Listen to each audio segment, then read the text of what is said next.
Get Rich Slow with John Wolf. Hey, I want to review super simply the general Get Rich Slow plan, which in addition to doing a bunch of other financial things right, I'm going to attempt to buy another property every year or two, move into it, rent out the property I left, and just keep that going.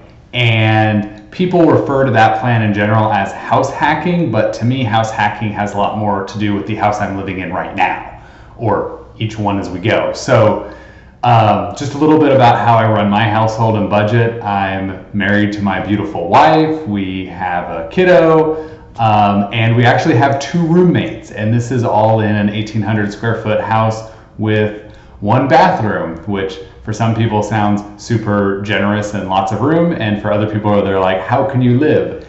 And the reason we're doing that is obviously to save money. So one of my renters pays $700-800, the other one also pays $700-800. That gets us a decent ways towards the total mortgage payment for this house, and each of them pay one of the utility bills. One of them pays the internet. I actually don't remember what the other roommate pays for. And I love my roommates. They're a big part of my life, and I actually enjoy living with more people. That is not for everybody, and that's okay. By the way, it's really important if you're renting just a room from someplace, if in the process to get a mortgage, if you want to have your next step to be getting a house, it's really helpful if you pay a bill there, because proving where you used to live is an important part of the overall process for some loan types. Anyways, the house hacking to me is doing that multiple roommate thing. So I actually have 1 more bedroom that I could rent to somebody. I will be moving soon into the new 4-plex that we bought, and probably gonna have another roommate there, maybe fill in 2 roommates in this place.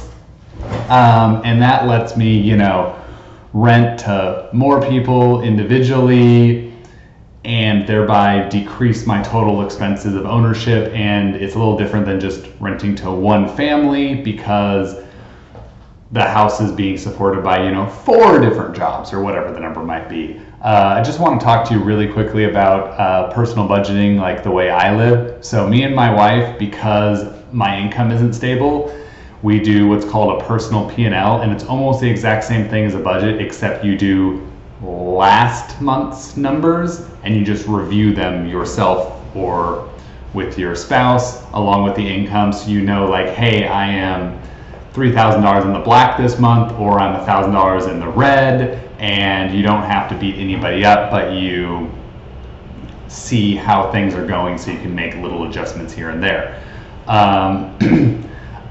Me and my family live pretty frugally. Our most ostentatious expense was a Honda Accord like 2 years ago.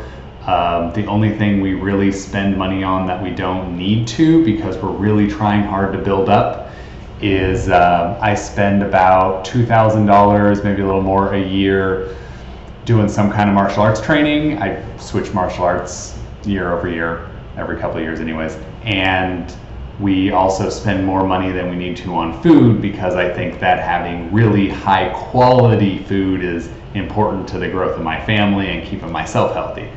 But besides that, we don't spend much on much. I think I'm actually gonna plan our first vacation in almost 2 years here this next winter. But hopefully that gives you a little bit of idea of what people mean by house hacking. Different people totally mean different things, and a lot of people even just mean like how they control their general budget space. Have an awesome day. If you have any questions, put them in the comments. Different definition of house hacking. Again, I'm a mortgage loan officer in Oregon and Washington, so if you want to support me, you can do business with me, or just like, share, subscribe this channel. Have an awesome day.